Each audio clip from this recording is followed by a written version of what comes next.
partie 2 de l'exercice 1. Alors, sur cette partie 2, bien, en fait, je ne vais pas dire qu'elle est facile, hein, cette question. Je ne vais pas dire qu'elle est facile, mais ce n'est pas une partie qui est forcément compliquée.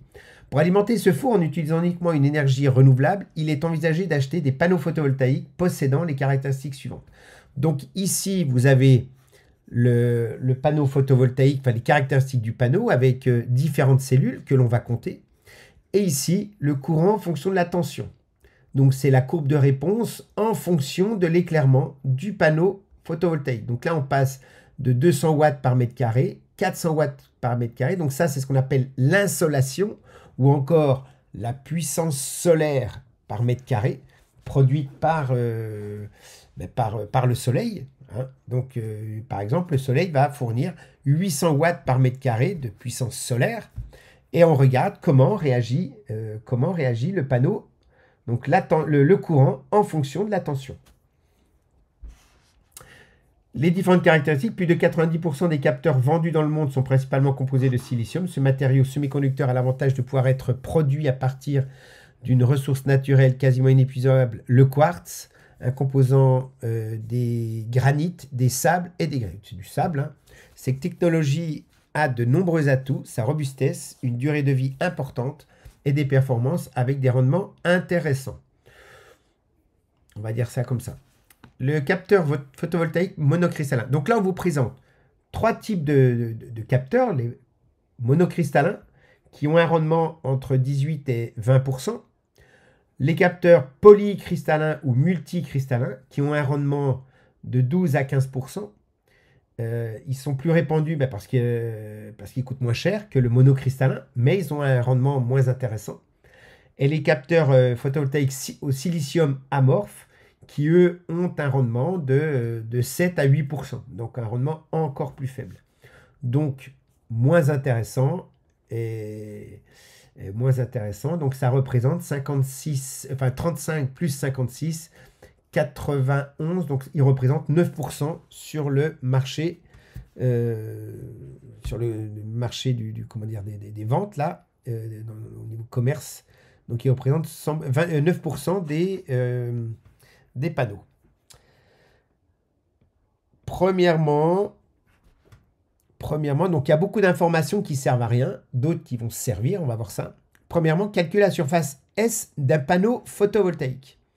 On vous dit qu'une cellule fait 0,13 mètres de côté, donc c'est 0,13 sur 0,13.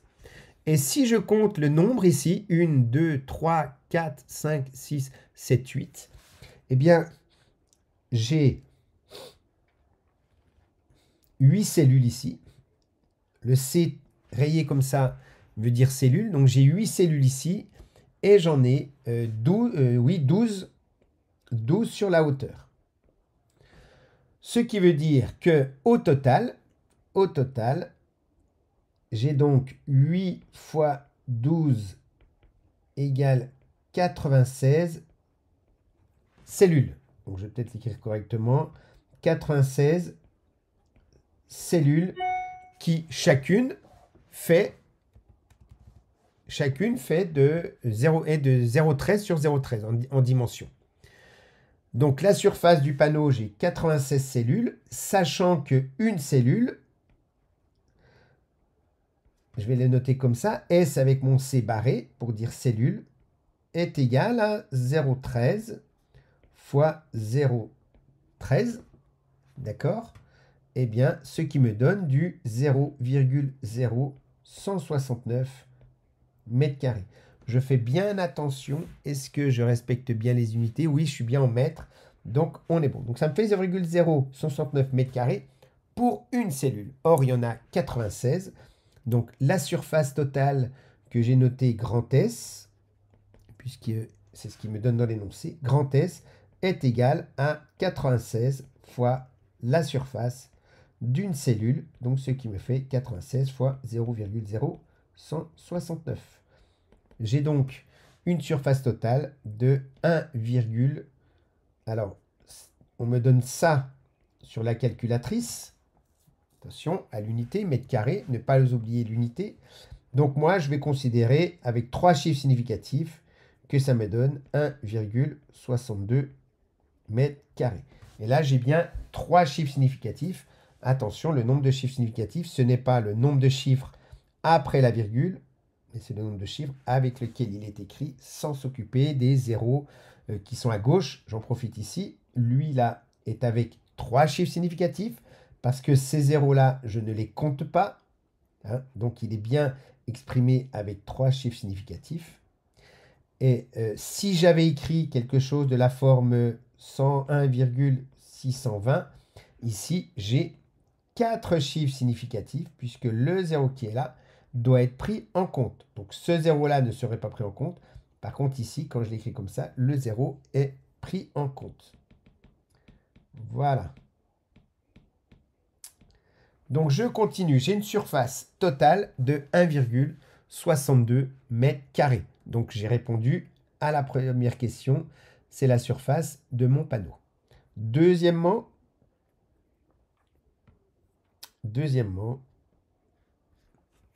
en déduire la puissance lumineuse PL reçue par un panneau sous une irradiance de 1000 watts par mètre carré. Alors, on note grand I l'irradiance. Donc, c'est 1000 watts par mètre carré. Donc, si je reprends, ma courbe, elle est comme ça. Donc, je vais faire abstraction des autres. Je vais m'occuper uniquement. Donc là, j'ai l'intensité de mon courant. Donc, j'ai mon courant I en ampères. Mais attention, ce n'est pas le même I que là. D'accord? C'est pour ça que je vais noter courant en ampères. Attention, l'irradiance est souvent notée, c'est pour ça que je fais exprès, est souvent notée avec un grand I, mais rien à voir avec l'intensité du courant. Attention. Ce n'est pas l'intensité du courant, ce I-là. Bien faire attention. Ici, oui, c'est l'intensité du courant. Et vous avez une courbe qui se présente sous cette forme-là. Voilà l'allure de la courbe. Sachant qu'ici, vous allez avoir la tension en volts. Alors, quelquefois, dans les exercices, l'irradiance, on la note PS, puissance solaire. Quelquefois, on peut la noter comme ça. Bon. Rigoureusement, elle s'appelle l'irradiance, je répète, à ne pas confondre avec l'intensité du courant. Eh ben, d'où l'intérêt d'avoir mis les unités, comme ça on est sûr que ce n'est pas l'intensité du courant qui s'exprime en ampères. Voilà. Surtout qu'après, je vais utiliser I pour l'intensité du courant. Donc attention, ça peut être source d'erreur. Et donc, ici, on a la puissance lumineuse PL reçue par un panneau sous une irradiance de 1000 watts par mètre carré. Donc, la puissance lumineuse. Alors, la puissance lumineuse, qu'est-ce que c'est? C'est tout simplement l'irradiance multipliée par la surface d'un panneau. C'est-à-dire, si le panneau fait 1 mètre carré, il reçoit 1000 watts. S'il fait 2000 carrés, il va recevoir 2 fois plus de puissance. S'il fait 3 mètres carrés, 3 fois plus de puissance. S'il a une surface de S, eh bien S fois plus de puissance. Donc 1000 fois 1,62, ce qui me fait 1620 watts. 1620 watts. Alors, 1620, 1622, bon, ça, c'est pas très important. Ça dépend des approximations que vous avez fait. Moi, je mets 1620. Voilà. Ça encore, c'est pas une question très difficile. La question 3 est un petit peu plus délicate. Je vais la faire, je ne vais pas changer de page, justement, exprès. Donc, troisièmement, montrer que la puissance électrique maximale PE max peut délivrer un panneau photovoltaïque a pour valeur de 330 watts. Ben, tout simplement, je ne sais pas si on peut dire tout simplement, PE max, comment est-ce qu'on va déterminer PE max? PE max, alors attendez, je vais faire un petit peu de place, parce que là, il faut que je fasse de la place. Je vais tout déplacer ce que j'ai là. pour me faire un peu de place. Voilà. Hop.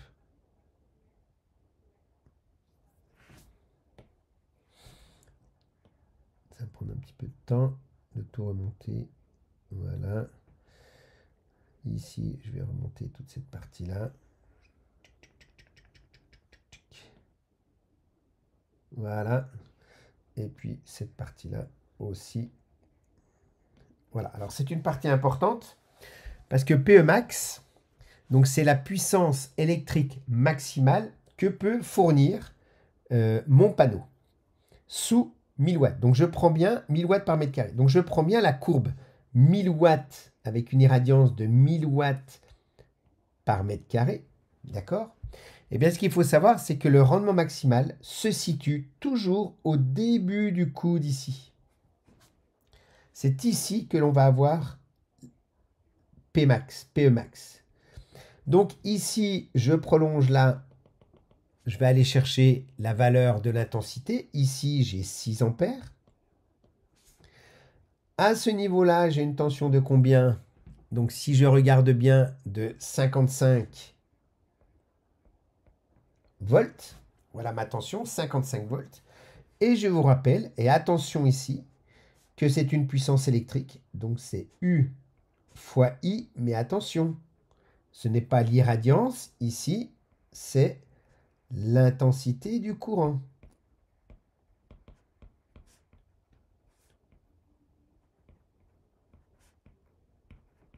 En ampères et U en volts, et la puissance en watts, ce qui va me faire ici 55 fois 6 égale 330 watts. Voilà, donc différentes erreurs sur cette question, puisque les erreurs que j'ai vues, c'est qu'il y a des gens qui prennent, des élèves qui ont pris.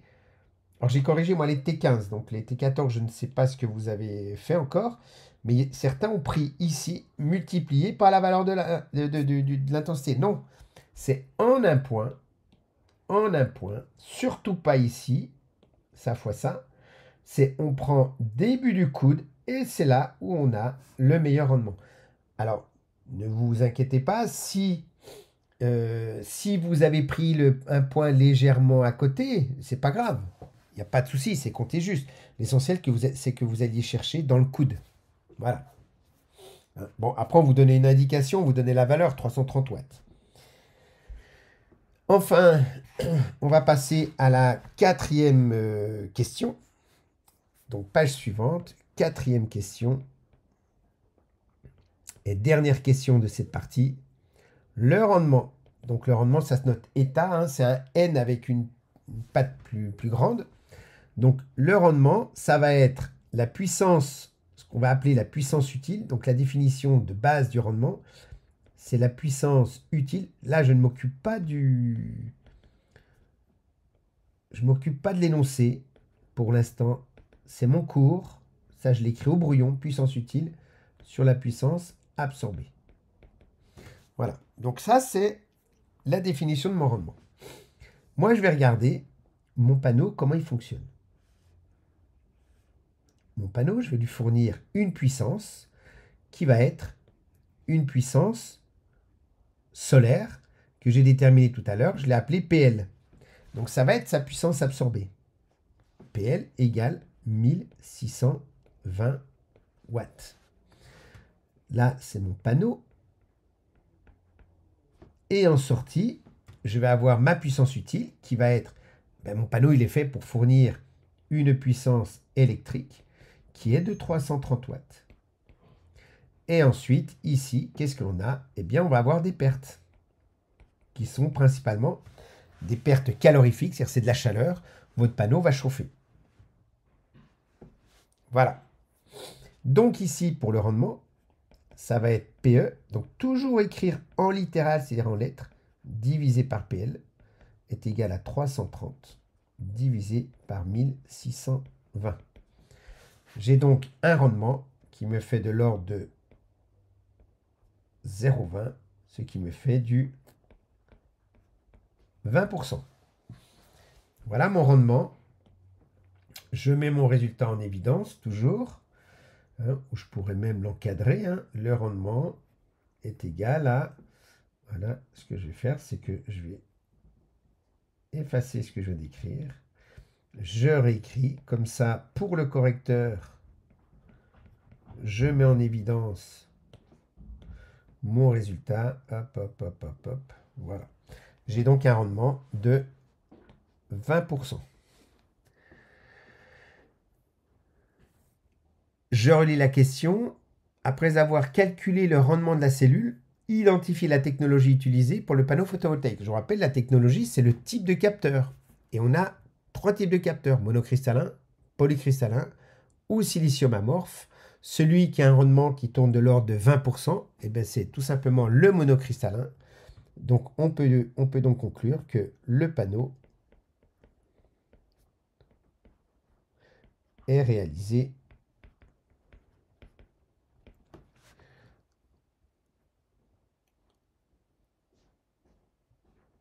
en monocristallin.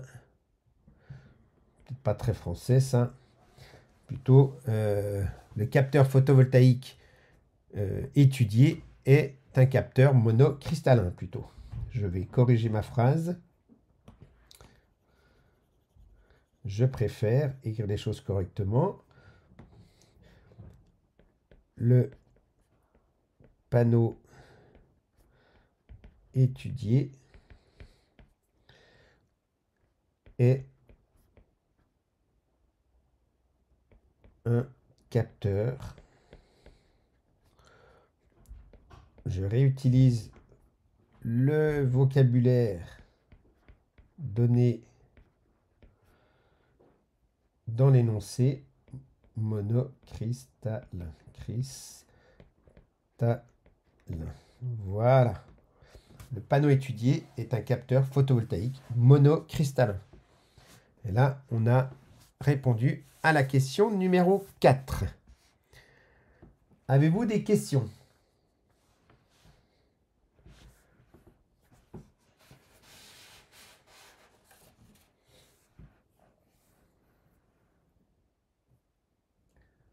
Non, tout va bien. Bon, c'était pas la question, la partie la plus difficile, hormis la question peut-être 3 qui était... Alors, si vraiment vous vous trompez, c'est pas un souci de se tromper. Ce qu'il faut quand même répondre à la question 4. Même si vous ne trouvez pas 330 watts à la question 3, répondez malgré tout.